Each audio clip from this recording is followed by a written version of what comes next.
All right, everybody. On behalf of Trident Title, Performance Title, and Synergy Title, I want to welcome you guys to Prospecting 101, the class that everybody needs. It doesn't matter your skill level, your experience level, how many houses you've sold, how many letters you have after your name. It doesn't matter.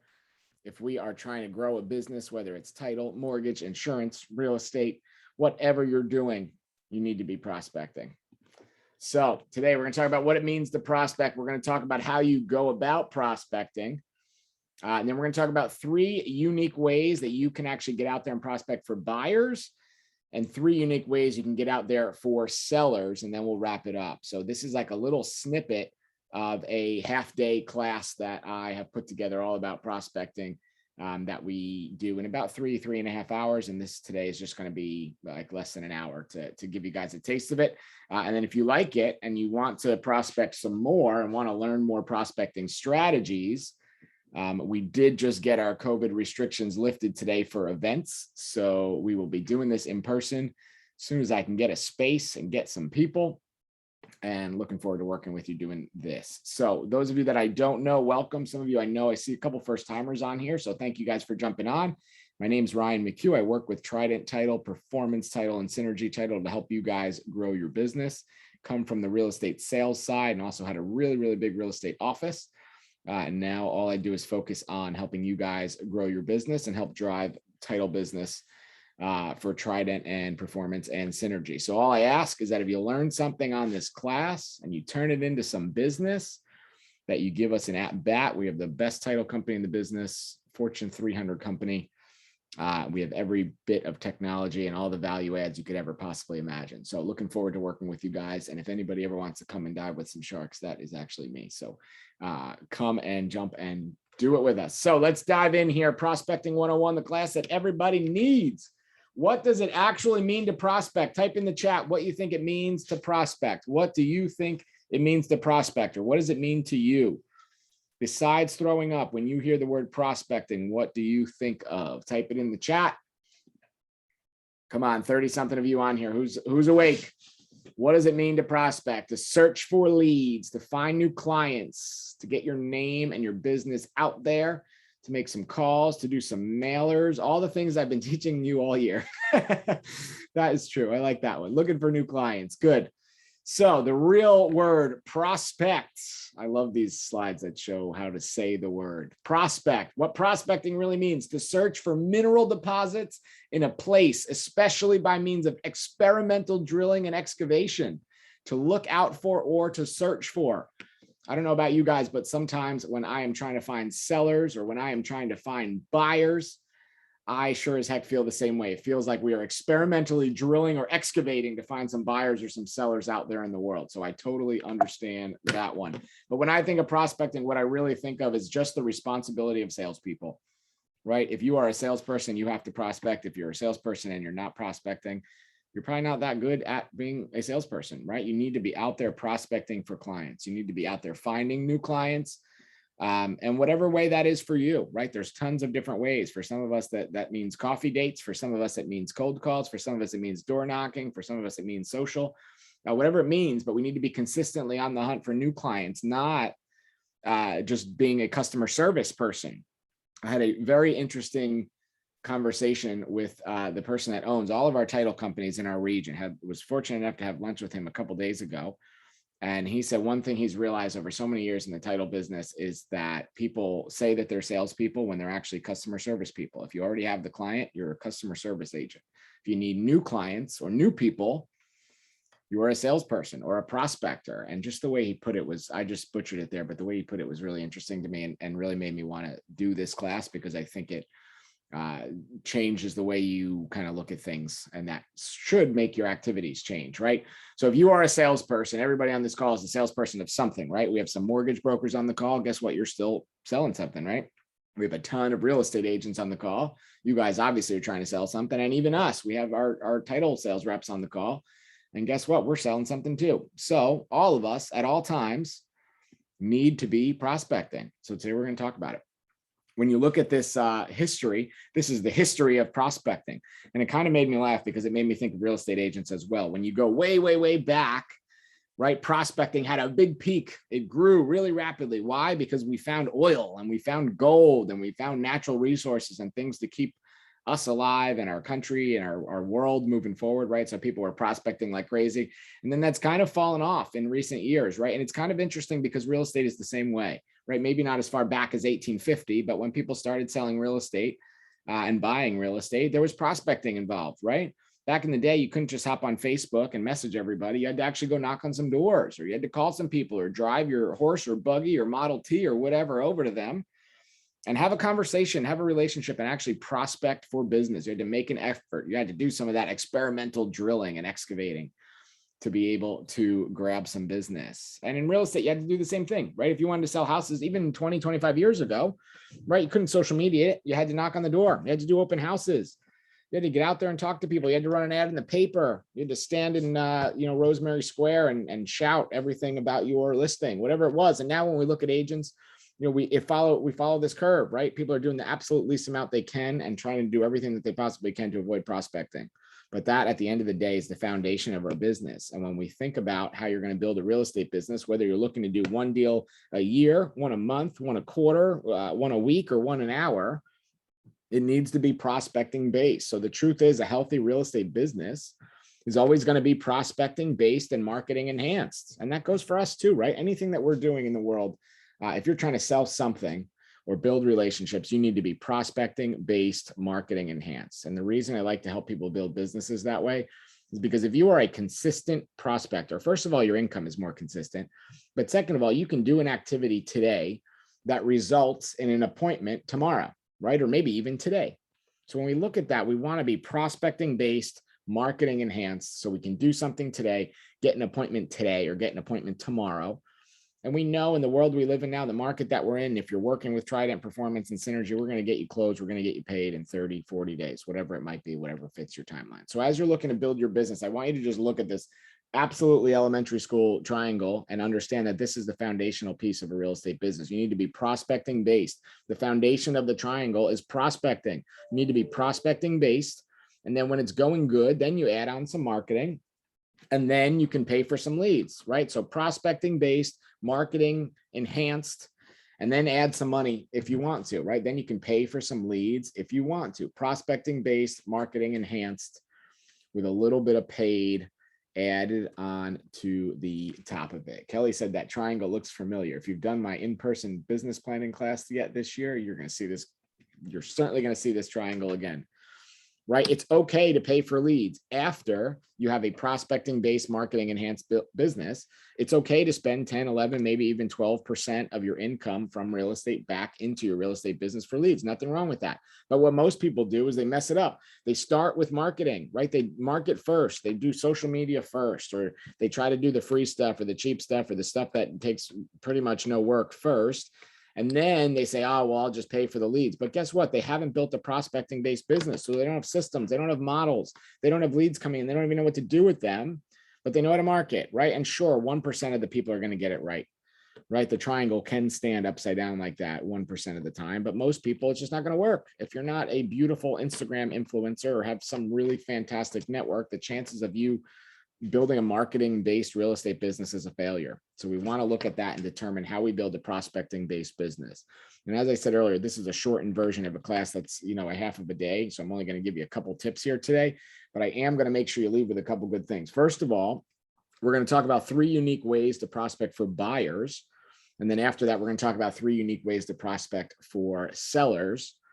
So you guys are going to be able to leave here with an actionable step that you can step into the prospecting ring or the prospecting arena, whatever you prefer, and get out there and go make some money today. You can set some appointments today, get some listings today, and make some money here before the holidays. So let's talk about 3 unique ways to prospect for buyers. Number 1 is the FSBO open house. And the reason that I love this is because whenever people say, I don't want to do an open house this weekend, or I can't, my least favorite word, I can't do an open house this weekend. You say, why? And they say, well, I don't have any listings. I say, great. Well, what about your office? And they say, well, I'm in a small office, only has 5 listings right now. And, one of them's gated and one of them has 17 dogs and the other one's in a condo and, every excuse under the book, whatever. And they can't find them.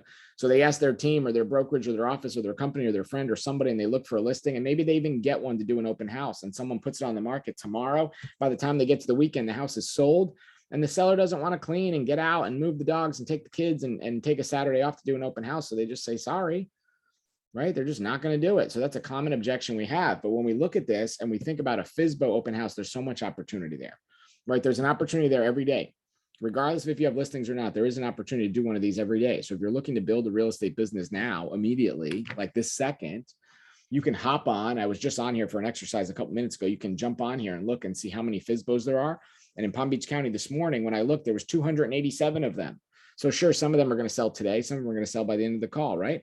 But there's going to be tons of opportunities still to do them. Not all of them are going to sell by today, right? There's always going to be an opportunity, no matter what, for you to do a FSBO open house. It doesn't matter if the market is up, down, left, right, or sideways, backwards or forwards, up or down. It doesn't matter. It's irrelevant. There's always going to be an opportunity to do a FSBO open house.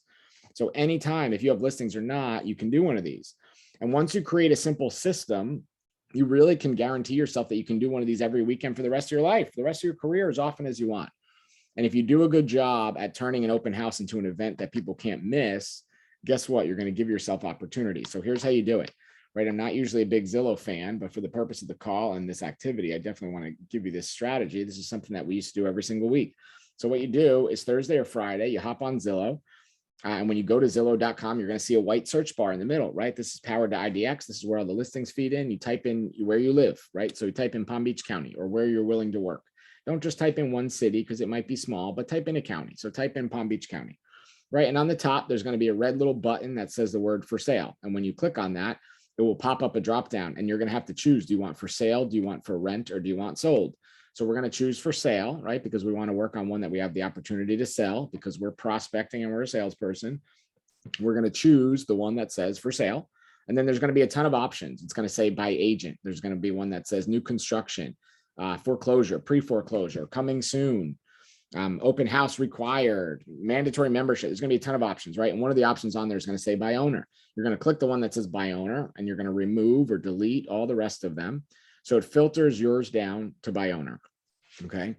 And then you're going to see right now in Palm Beach County, somewhere between 250 and 300 of them on the market. And that's pretty much the normal, right? The market is crazy right now. And we're still 250 to 300. When the market slows down, I've seen up to 500. And when the market was at the craziest earlier this year and the end of last year, there was still around 200. So you're always going to have some options, right? We're going to look at all those.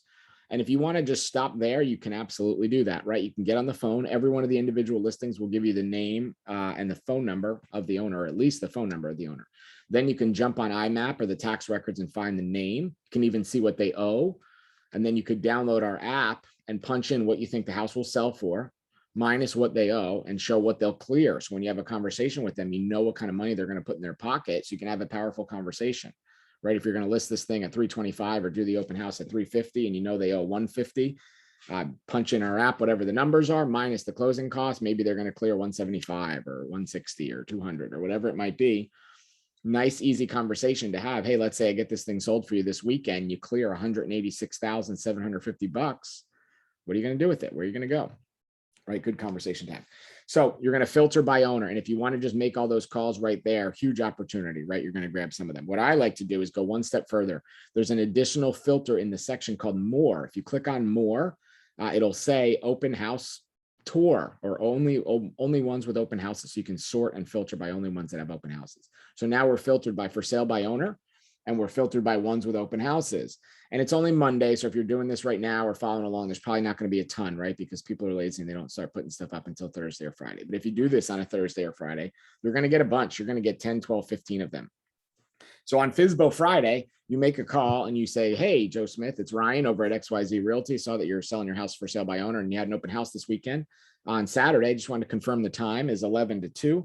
Might stop by or send a potential customer. Just want to see it might be the right thing for someone. I'm not sure. Just want to make sure you're still doing it and see if there's any help you need or any tips you need for an open house, right? Just trying to build a relationship. And if you have the time to stop by that weekend, fantastic. And if you don't, it's not the end of the world. But the follow-up is the gold, right? The money is on Monday. And the money is when you call Monday, the same people that you called Friday. So all the ones that you called to inquire and talk about the open house on Friday, you call back on Monday. And you say, hey, Joe Smith, it's Ryan from XYZ Realty. And I don't know if you remember, but we chatted Friday. I know you had an open house this weekend. I just want to see how it went.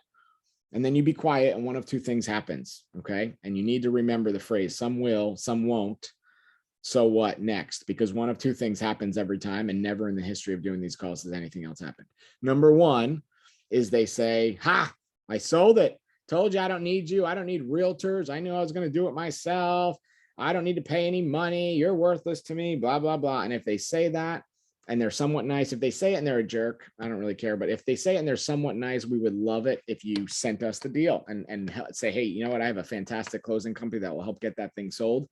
And get that thing closed out for you and connect them to us at Trident or Performance or Synergy. We would love that. But where the money is, where the gold is when you call them and say, hey, it's Ryan over at XYZ Realty. And I just wanted to follow up, Joe Smith. We spoke last week about your open house, and I know you had one this weekend. I just want to see how it went. Right? The money, the gold is when they say it sucked. It was horrible. It was miserable. I took the whole Sunday off. I missed little Johnny's soccer game and little Debbie's ballet thing, or, whatever activity they missed, or they took off place of worship or football or whatever. They took off whatever it is that they're into, right? And they're miserable. No one showed up. They sat there and they twirled their thumbs, or they had one person that was unqualified, or someone that was a jerk, or whatever it was. They failed. And you're going to say, wow, that sounds rough. I mean, everyone I talked to that had an open house this weekend, they had 30, 40, 50 people, multiple offers. Sorry you didn't have any luck. Let me ask you this. Does little Johnny have a soccer game again next weekend? Yeah, every Sunday from 11 to 2. Great. Well, why don't we do this? Let me do the open house for you next weekend, 11 to 2. You don't have to do anything. Actually, you just take Johnny to the soccer game and I'll do the open house for you. And if the thing sells, I'm going to send you over a commission agreement, and I would love it if you pay me. And then you negotiate for yourself some deals. And if not, right, it doesn't sell, but you find the buyer. And guess what? As a realtor, we get 30, 40, 50 other leads. That's still a good day. That is a solid day of prospecting for me. If you can put yourself in an opportunity to get business and get 30, 40, 50 people, that's a good one, right? And then you go do the open house this weekend. You jump on our app, you make some flyers for the open house. You get over there and you do the signs and you do the balloons and you do the flowers and whatever, all the fun open house stuff. It's a great way to prospect for buyers. And really, it will help you with some sellers, but it's a great way to prospect for buyers. If you're someone that's sitting on this call right now and you're saying, I don't have enough business, right? Or I don't have any clients that are now buyers or now sellers. This is one way to prospect for them. Another way is to find the move up buyers, right? I want you to ask yourself these 3 questions, or ask your database these 3 questions, or just look on social media and you'll probably notice half of them, to be honest. But think about who bought too small.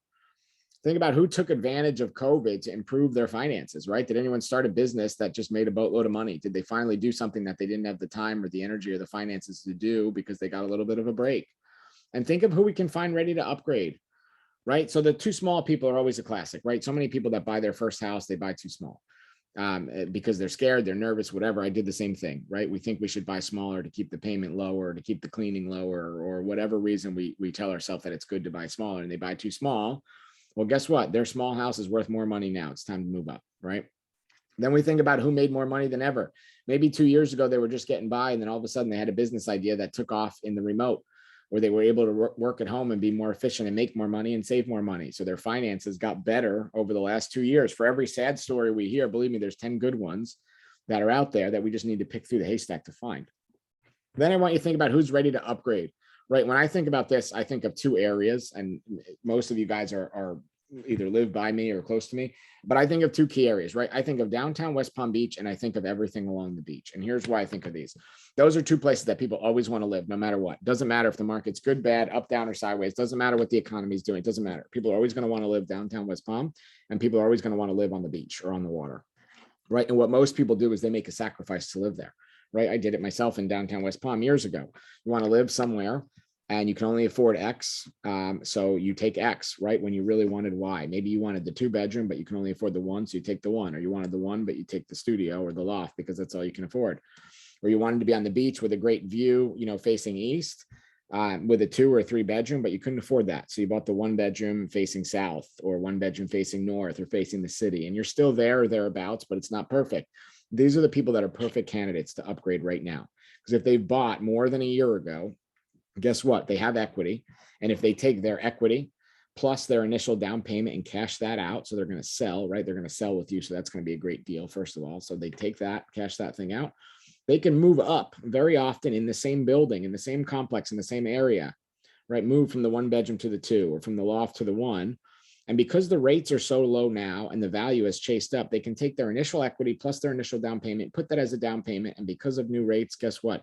Very often their new payment is cheaper or the same, but they're getting an upgrade and you are getting 2 deals, maybe even 4, right? Because you're getting a sell and a buy from that one person.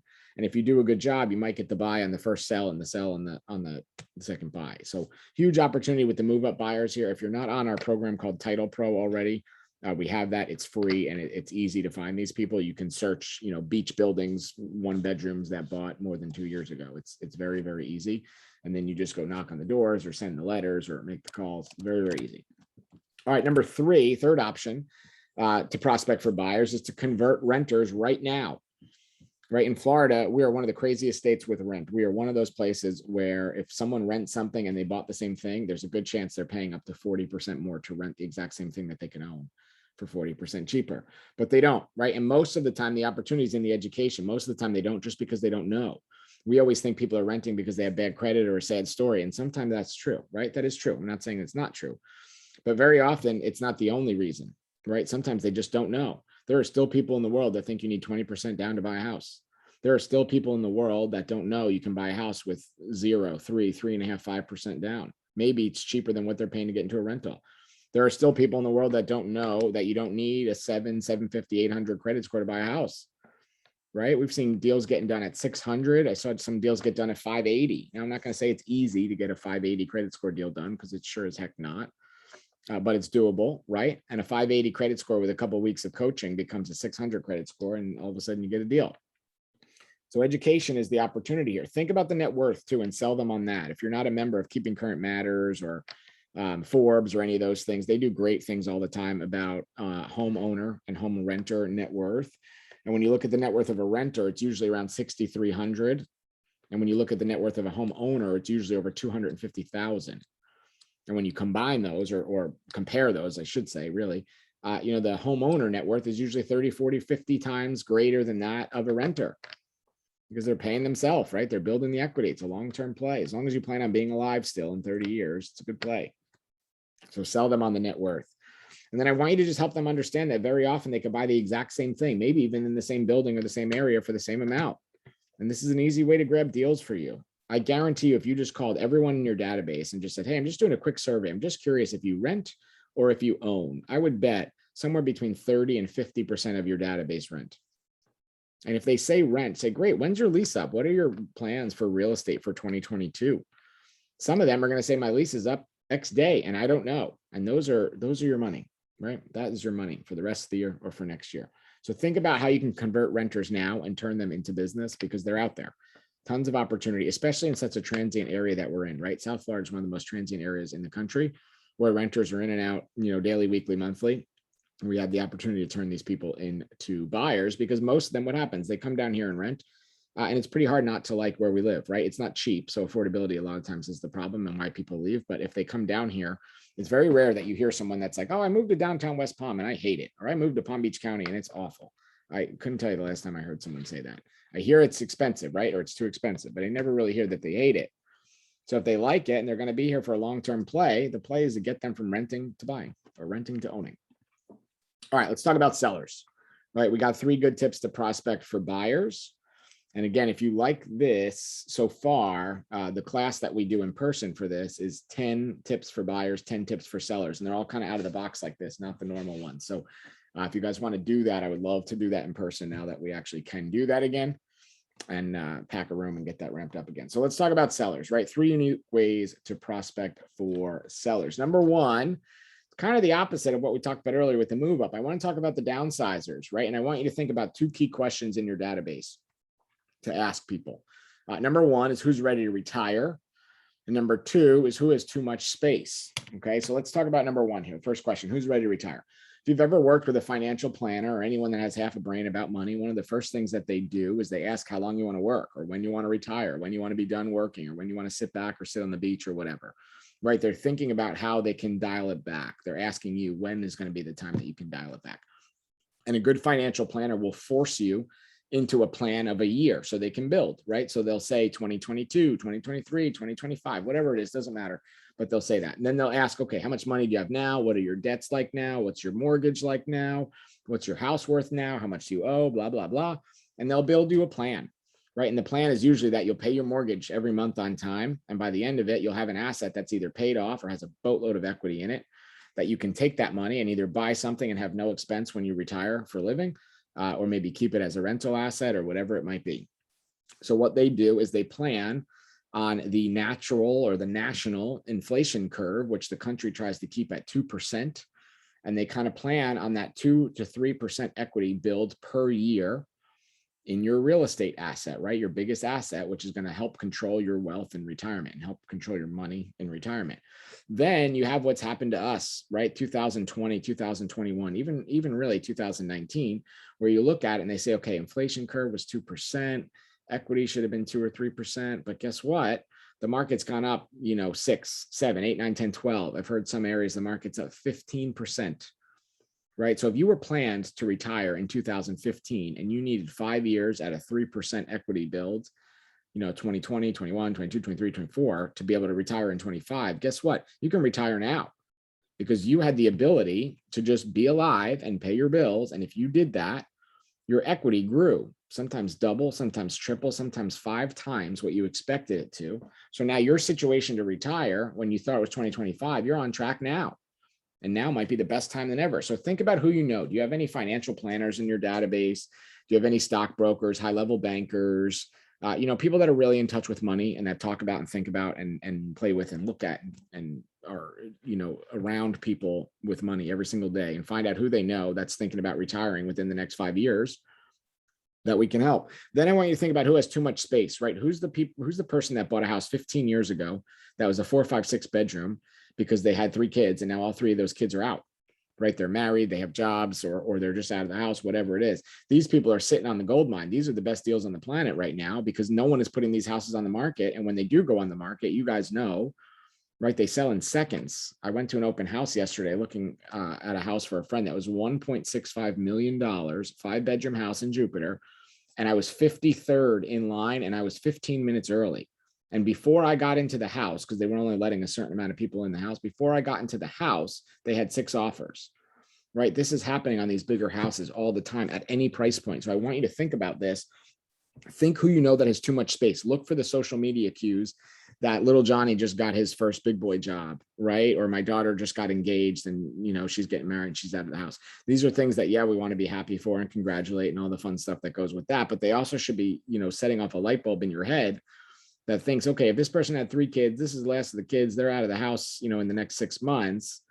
This is one of the best sellers I'm ever going to have, because why the heck are they staying in that house? It's stupid for them to be in that house, right? I look at my parents and argue with them over this almost every day because it's insanity that they're in their house. They should be out. This is the time. Get out, right? Help find these people that need to downsize now, that put them in a better place for the rest of their life. And the good point is, if you sell this, most of the time there's a buy coming too, right? They're going to sell the $600,000 house where they clean 400 or 500 grand.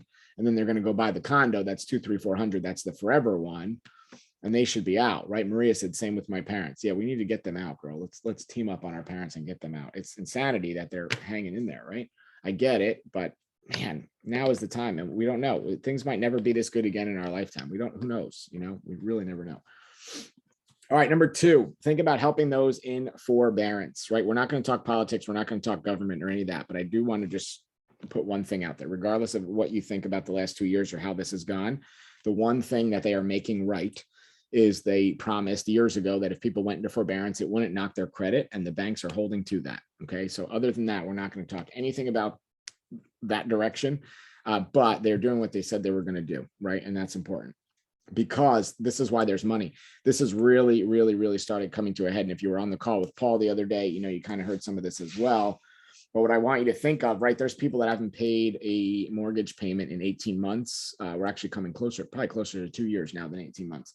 There's a lot of people that have missed that.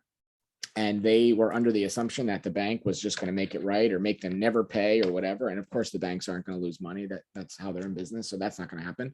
But the banks have agreed that, yes, they're going to let these people out of forbearance. And guess what? October has been the month where things are starting to hit the fan, right? They're starting to say, listen, you got to get a job or make an effort at getting a job. Enough with the unemployment, enough with not paying the bills because you're choosing not to. It's time, right? It's time to get some stuff together and get this going. So they have been. And what most people are doing is thinking, oh, I'm just going to do a loan mod. And the banks are willing to do that. They are honestly doing what they said they were going to do. They're doing the right thing to help the people that really were in need, even though there obviously has been people taking advantage of this, but they're doing the right thing to help the people out that were in need and were cooperating. So here's the example, right? You call to do a loan mod and you call Chase or Wells or B of A or whoever services your loan. And you say, I haven't made a payment in 18 months. I'm ready to get going. I'm working again. I have the income ready to get going. I want to do it. The banks is fantastic. Love that. Thank you so much. What do you want to do? Do you want to catch up? Do you have any money saved? What do you want to do? And most of the people say, no, I don't have any money, right? Because they've spent it or didn't save it or whatever, right? And no judgment, whatever. So they say, no problem. We'll just throw those payments on the back of your loan. No stress, no worries, no big deal.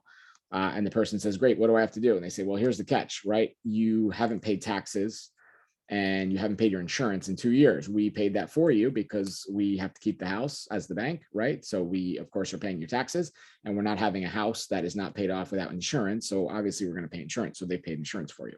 So here's what you can do, right? You've missed for 18 months. It's been about $1,000 a month, since.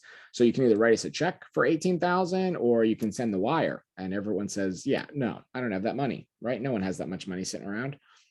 Like less than 5% of America will be able to pay that. So they say, well, I don't have the money. And they say, no problem. We'll just tack it onto your payment, right? So your payment used to be $1,600. Now it's going to be $2,600 a month until you catch up. Then once you catch up and your escrow is balanced out, all good, no worries. And they say, yeah, I can't afford that, right? I make X and I can't possibly pay X plus 1,000 to cover my bill. So what do I do? And the bank says, well, I don't know. Let us know in 30 days, right? That's it. Those are the options. So then they call their favorite mortgage lender, right? Some of them might be on the call. Some of them might be someone that you referred them to, right? You might connect them to your favorite mortgage lender. And you should, by the way, because this is a rigged outcome. We know the outcome. So you should, as long as your mortgage lender has some integrity and you think they're going to do the right thing, we absolutely should send them to your mortgage lender and have the mortgage lender call. And then the mortgage lender calls and says, hey, Melissa referred me. Thanks so much. I really appreciate it. Let me know. I know you're looking to do a refi. Would love to help you. What do you got? Well, I have a 3-bed, 2-bed house in Jupiter and I want to refi because I haven't made some payments. Great. And they say, all right, what's your name? What's your address? What's your social? And I need you to send me the last 2 years of your payments, right? I need you to show that you made payments for 2 years and that you haven't been late more than once. And they say, well, I can't. I haven't paid in 18 months. And then the lender's hands are tied, right? If it's a normal loan, there's always private solutions and crazy things. But if it's any kind of a normal loan, that's it. The lender's no more help, right? So then they have to sell the house. I was teaching a class on Friday and this happened to someone, right? And they said, it was actually the best thing that happened. I didn't pay for 18 months. Then I had to sell the house. So I got 18 months of free equity, sold it, paid everything off. I'm in the black. My credit wasn't affected and I have a bunch of money. I went and bought something cash and life's good, right? Life's fine. So this is not 2008 where these people are selling, they're underwater, they're going to be homeless, they're out of money. This is not bad. But you need to understand that we need to help these people because guess what? They're not going to have a choice. They're going to have to follow this path. It's either pay for the loan mod, refi, which we know is not an option, or sell the house. And I'll just tell you, they don't have the money to pay. Very rarely do they have the money to pay. So you want to track down the people that have missed a mortgage payment, that aren't able to refi, that are looking to get out. Now, this list, you can't buy this list. Everyone always says, where do I get the list of people? You can't, right? It's illegal. It's private financial information. It will not be given out ever. You can't buy it, right? Until these things go to Liz Pendens, where the bank finally says enough is enough, pay your bills, which we still could be at least, Paul said it on the call the other day. He said the earliest he thinks there's any chance of this is December.